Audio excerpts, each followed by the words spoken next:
अगर यूक्रेन को देखें ईस्ट वेस्ट पार्ट में, तो हम वेस्ट पार्ट में है। जो हंगरी, स्लोवाकिया और ये जो जर्मनी, इनसे मतलब बॉर्डर शेयर करता है। फोर्सेस की मूवमेंट वहां पे ज्यादा है और लोग देख रहे हैं आर्मी को मार्च करते हुए जाते हुए। तो उस हिसाब से वहां पे मेंटेलिटी एक एस्टेब्लिश हो गई है लोगों में कि वॉर हो सकती है। थोड़ा सा डर तो लगता है, बट जैसे अब घर वालों की बताएं, अब वो इतना दूर है हमसे तो सबको डर लगता है। उनको नहीं पता यहाँ पे करंटली क्या हो रहा है, बट जैसा हम देख रहे हैं थोड़ा पैनिक जरूर है। फिलहाल तो हम लास्ट ईयर में हैं, तो हमारा जाना तो बहुत मुश्किल है। लेकिन अगर ऐसा ही हो जाए कि कहीं पे बॉम्ब ब्लास्ट होने लग जाए या आर्मी मार्च स्टार्ट कर दे, तब तो हमें जाना ही पड़ेगा, क्योंकि वहां पे जान फर्स्ट प्रायोरिटी में हमारे आ जाएगी। यहाँ पे छात्र पढ़ रहे हैं, उनमें एक टेंशन का माहौल होगा, क्योंकि अब हमारा क्या होगा, हम जाएंगे कैसे, एयर स्पेस खुला रहेगा कि नहीं, फ्लाइट की रेट 2-2 लाख, 1.5-1.5 लाख हो गई। तो कुल मिला के पैनिक कंडीशन क्रिएट हो गया। नमस्ते, मैं अविनाश हूं और आप अनकट देख रहे हैं। इस वक्त की सबसे बड़ी अंतर्राष्ट्रीय खबर यह है कि रूस और यूक्रेन के बीच का जो तनाव है वो लगातार बढ़ता जा रहा है। एक राहत की खबर यह आई है कि रूस ने यूक्रेन बॉर्डर से अपने कुछ सैनिक हटा लिए हैं। लेकिन दूसरी बड़ी खबर यह है कि यूक्रेन के राष्ट्रपति ने यह कह दिया है कि रूस 16 फरवरी को यूक्रेन पर हमला कर सकता है। अमेरिका खुफिया एजेंसी ने भी दावा किया है कि 16 फरवरी बुधवार को रूस यूक्रेन पर हमला कर सकता है। और इस बीच सबसे बड़ी चिंता भारतीय छात्रों की है जो यूक्रेन में रह रहे हैं और उनकी संख्या करीब करीब 20,000 है। उनके लिए भारत सरकार की ओर से ये गाइडलाइन जारी की गई है कि अगर जरूरी न हो तो वो लोग यूक्रेन से भारत वापस लौट आएं, और जो लोग भारत से यूक्रेन जाने की योजना बना रहे हैं वो भी कुछ वक्त के लिए अपनी इन योजनाओं को स्थगित कर दें। तो कुल मिलाकर यूक्रेन में जो 20,000 छात्र रह रहे हैं उनकी मनस्थिति क्या है, कैसे वो लोग इस जंग की घड़ी के बीच भी खुद को वहां पर समेटे हुए हैं, सहेजे हुए हैं, और कैसे इन विषम परिस्थितियों में भी वो अपनी पढ़ाई कर रहे हैं और उनकी भारत सरकार से क्या उम्मीदें हैं, इसको लेकर हमने यूक्रेन के कुछ छात्रों से बात की है। हम उनकी बात आप तक पहुंचाएंगे और उनसे जानने की कोशिश करेंगे कि रूस और यूक्रेन के बीच का जो सीमा विवाद चल रहा है, जो जंग जैसे हालात बने हुए हैं, उसमें इन छात्रों पर कितना असर पड़ा है। तो ऐसे ही एक छात्र हमारे साथ हैं, सूरज, छोटे भाई हैं, हमारे पुराने परिचित भी हैं। तो शुक्रिया सूरज, वक्त देने के लिए।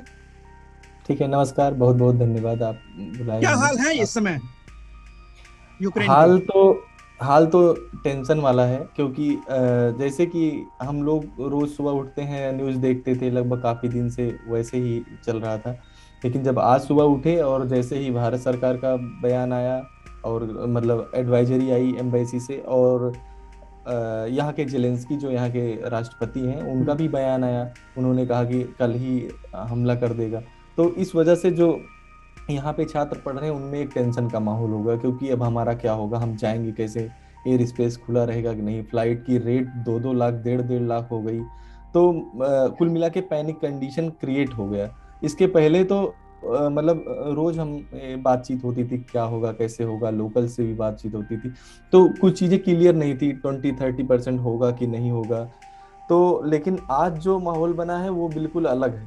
और दिनों से हम लोग भी सुबह से पढ़ाई भी नहीं कर पा रहे हैं, क्योंकि जब से बयान आया कि आप लोग आइए, तो हमें सोच रहे हैं आए कि नहीं आए, क्योंकि हमारा जो कोर्स है वो मात्र 3 महीने ही बचा है, हम लास्ट ईयर में हैं। आप क्या और करते हैं वहां पे, मेडिकल की पढ़ाई करते हैं? मैं जी मैं मेडिकल की पढ़ाई कर रहा हूँ। मैं एमबीबीएस 6 ईयर का छात्र हूँ, मतलब लास्ट ईयर है हमारा, सिर्फ 3 से 4 महीने ही बचे हैं, और इसी में एग्जाम्स भी हैं, स्टेट एग्जाम है, क्रॉक है, यहाँ का एक नेशनल एग्जाम होता है क्रॉक, उसका नाम है, वो भी है। तो हम लोग ये सोच रहे हैं अगर मान लो हम चले भी गए और कल का हो ना, फिर हमें वापस आना पड़ेगा, और ये टिकट इतनी महंगी है, तो इसी मझधार में हम फंसे हुए हैं। कुछ क्लियरिटी ने, और जो भारत सरकार ने जो एडवाइजरी जारी किया उसमें भी उनका कोई क्लियर कट, जैसे कि अमेरिका ने, इंग्लैंड ने, जर्मनी ने और कई कंट्रियों ने जो अपने नागरिकों को बुला रहे हैं, उनका एक क्लियर कट संदेश है कि नहीं, आप लोग आ जाइए और उसके बाद हमारी कोई जिम्मेदारी नहीं। लेकिन भारत में आज जब जेलेंस्की का बयान आया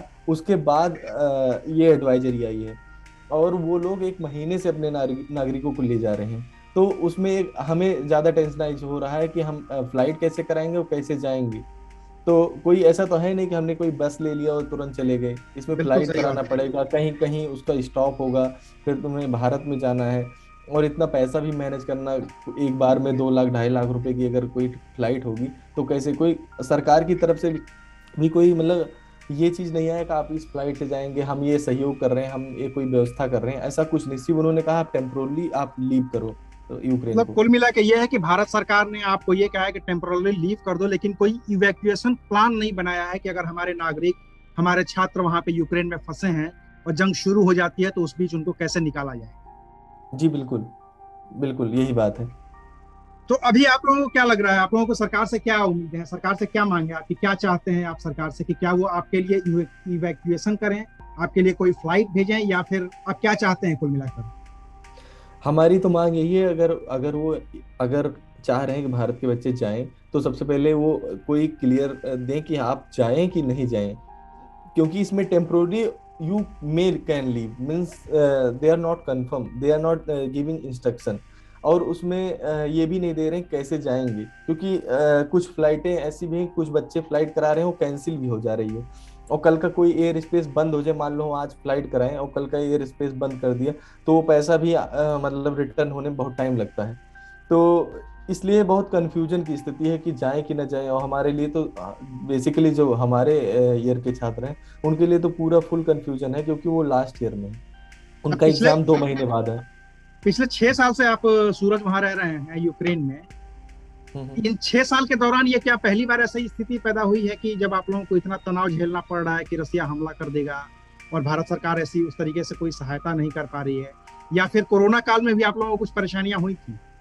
जी बिल्कुल, कोरोना काल की मैं अगर आपको बताऊं, कोरोना काल में क्या हुआ था कि पहले तो उस समय भी कोई ऐसे एग्जैक्ट कोई एडवाइजरी नहीं है, जब आया भी तो भारत सरकार ने इवैक्यूएशन प्लान बनाया, वंदे भारत मिशन इन्होंने लॉन्च किया था। तो जनरली फ्लाइट होती थी 20,000 25,000 30,000, इन्होंने फ्लाइट में ले लिया 50,000 बच्चों से, और उसको इवैक्यूएशन कह रहे थे। तो मतलब उस समय भी कोई, मैंने देखा कोई ठोस कदम नहीं उठाएगा, जो जिनके पास पैसा था सिर्फ वही बच्चे जा पाए थे।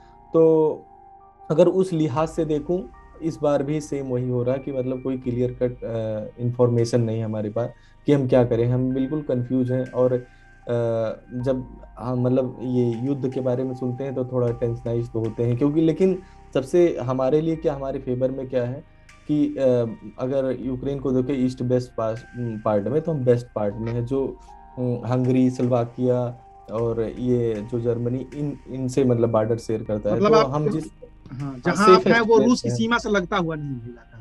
वो रूस से हाँ लगता हुआ सीमा नहीं, इसलिए तो हम थोड़े सेफ एरिया जोन में हैं, तो इसलिए हमें यहाँ के लोकल से भी जब बात करते हैं तो वो कुछ बहुत ज़्यादा पैनिक क्रिएट नहीं करते, लेकिन जब बयान आता है और जाने के लिए कहा जाता है तो उस समय तो एक पैनिक सिचुएशन होती है, क्योंकि जब अमेरिका और इंग्लैंड ने जब कर दिया तो हमारे मन में ये आने लगा कि जब अमेरिका इंग्लैंड अपने नागरिकों को बुला रहा है आज 2 हफ्ते 3 हफ्ते पहले से ही, तो हम ये सोच रहे थे कि अभी भारत सरकार का कुछ नहीं आया, और जब आया भी तो इस तरीके से आया कि बच्चे मतलब कंफ्यूज हैं करें क्या।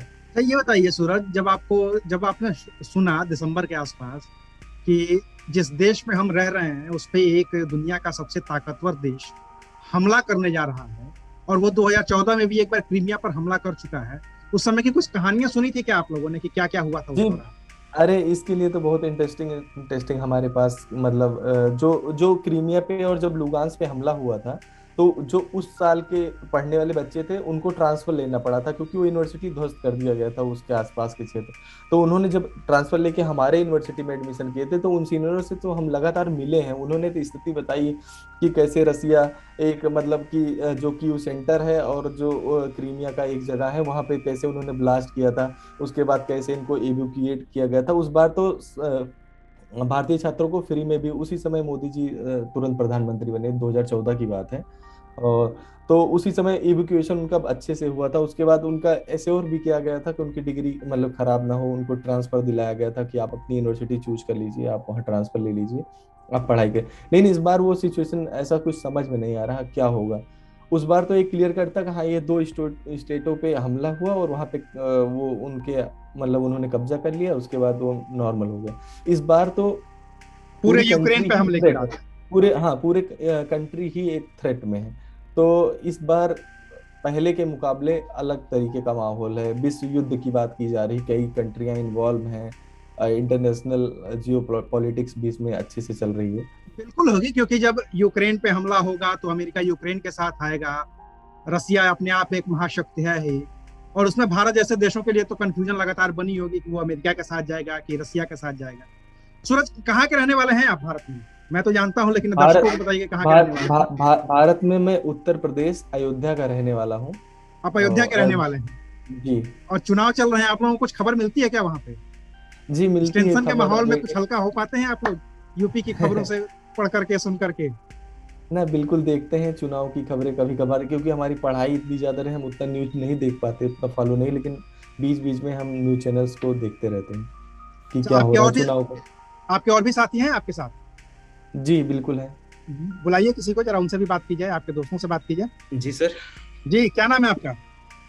मेरा नाम पवन यादव है, मैं जालंधर पंजाब से हूँ।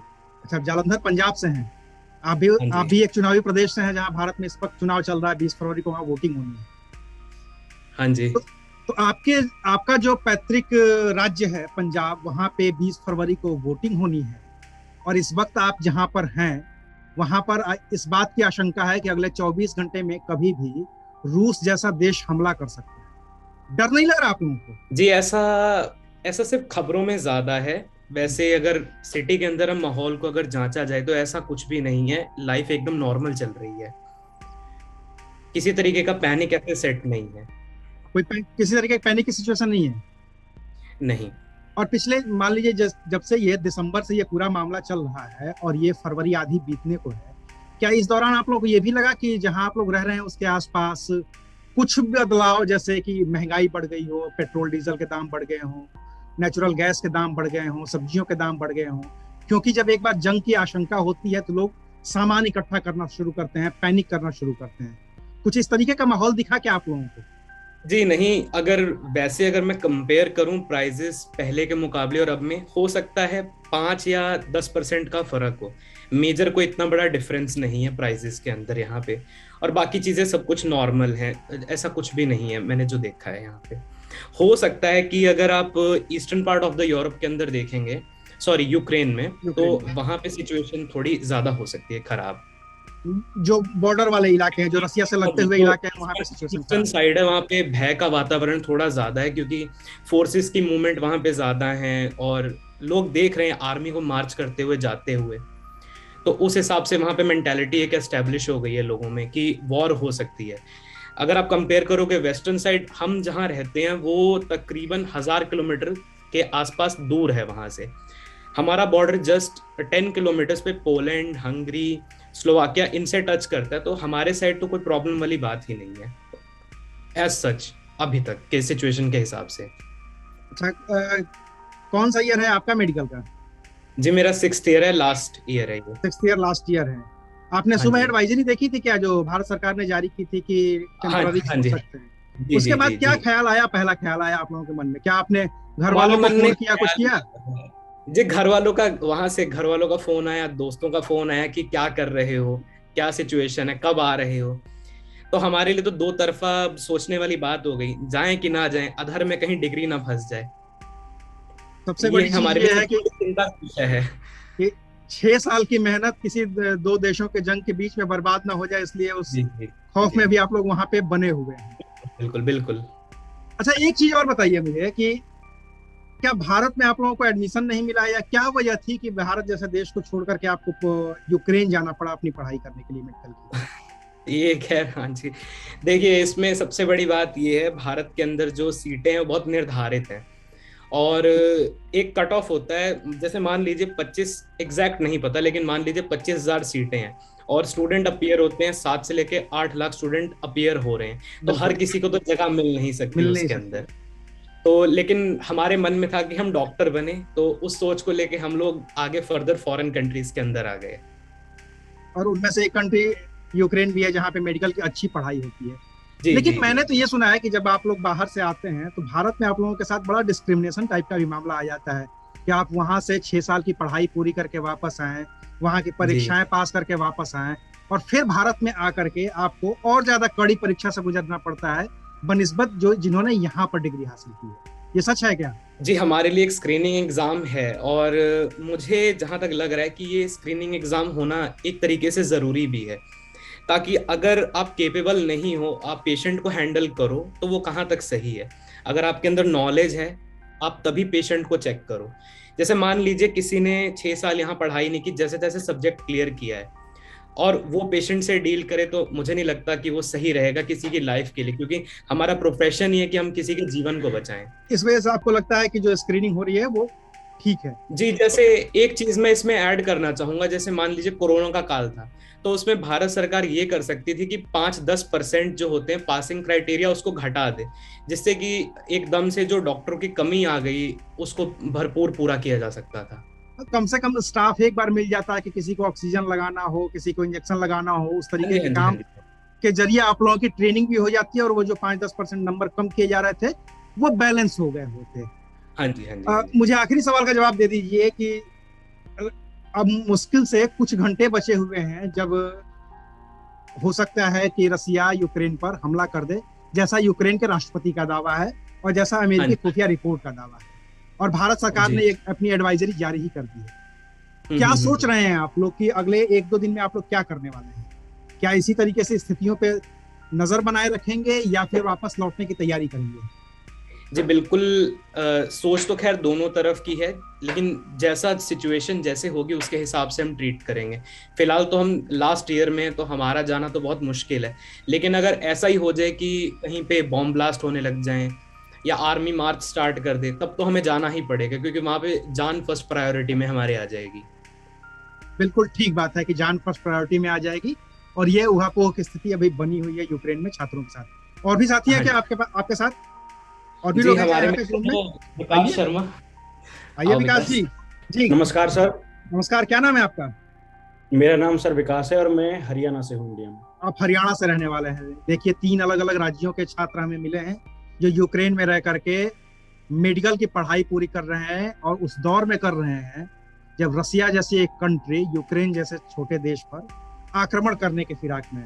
कैसा लग रहा है, क्या माहौल है? माहौल सर यहाँ पे तो थोड़ा भी ठीक है, बट अब जैसे हम वेस्ट साइड में हैं, बट अब देखेंगे नॉर्थ ईस्ट साइड में, वहाँ पे थोड़ा खतरा ज्यादा है, क्योंकि आर्मी मार्च हो रही है, तो थोड़ा वहाँ पे ज्यादा डर का माहौल है कंपेयर हमारे यहाँ से। तो अभी आप लोगों की तरफ कोई मूवमेंट नहीं है आर्मी की या किसी तरीके की, कोई सिक्योरिटी? सर यहाँ पे तो daily life, day to day life जैसी चलती है नॉर्मली, अभी तो वैसी चल रही है, बट जैसे कि आज एम्बेसी से नोटिफिकेशन आया है, उसके बाद थोड़ा पैनिक जरूर क्रिएट हुआ है। तो क्या सोच रहे हैं आप लोग, जो जैसे अभी मेरी सूरज से भी बात हुई और भी आपके 2 साथियों से बात हुई, क्या सोच रहे हैं आप लोग, क्या स्टेप लेने वाले हैं? क्या आपने किसी एम्बेसी से बात की या एम्बेसी में संपर्क करने की कोशिश की, या अपने जो राज्य हैं, जो जैसे आप हरियाणा के रहने वाले हैं, तो वहाँ सरकार में किसी से आपकी बात हुई कि हम आगे क्या करें? आखिर आप सलाह किससे ले रहे हैं कि हम आगे क्या करेंगे और कैसे हमारा फ्यूचर क्या होगा? सर एम्बेसी के अकॉर्डिंग अभी एवेक्यूएशन जैसा उन्होंने कोई प्रोसेस के बारे में बताया नहीं, बट उन्होंने ये जरूर कहा है कि आप अगर टेम्परेरी बेसिस पे अगर कंट्री छोड़ना चाहते हो तो आप इंडिया जा सकते हो। तो टेम्परेरी बेसिस पे छोड़ना चाहते हैं तो छोड़ सकते हैं, अदरवाइज कोई दिक्कत नहीं है, वहाँ पे आपको रह सकते हैं, आप अपनी पढ़ाई पूरी कर सकते हैं।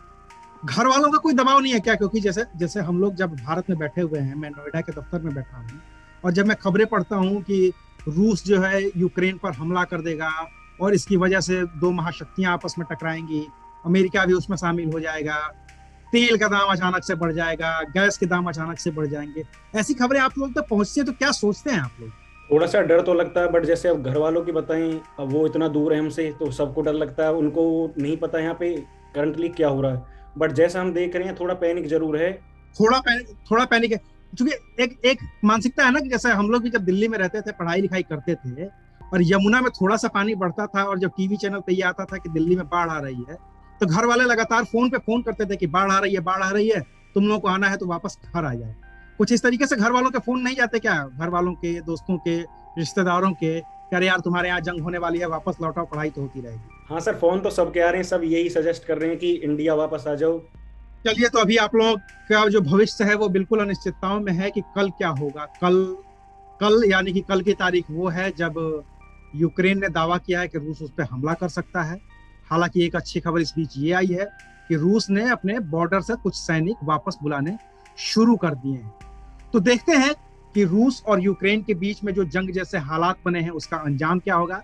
फिलहाल हम कोशिश कर रहे थे कि यूक्रेन में जो करीब 20,000 छात्र रह रहे हैं भारत के, मेडिकल की अपनी पढ़ाई पूरी कर रहे हैं, उनके बीच में इस जंग को लेकर के क्या परसेप्शन बना है और इस जंग के माहौल के बीच वो आखिर में कैसे काम कर रहे हैं। शुक्रिया, आप देख रहे थे अनकट।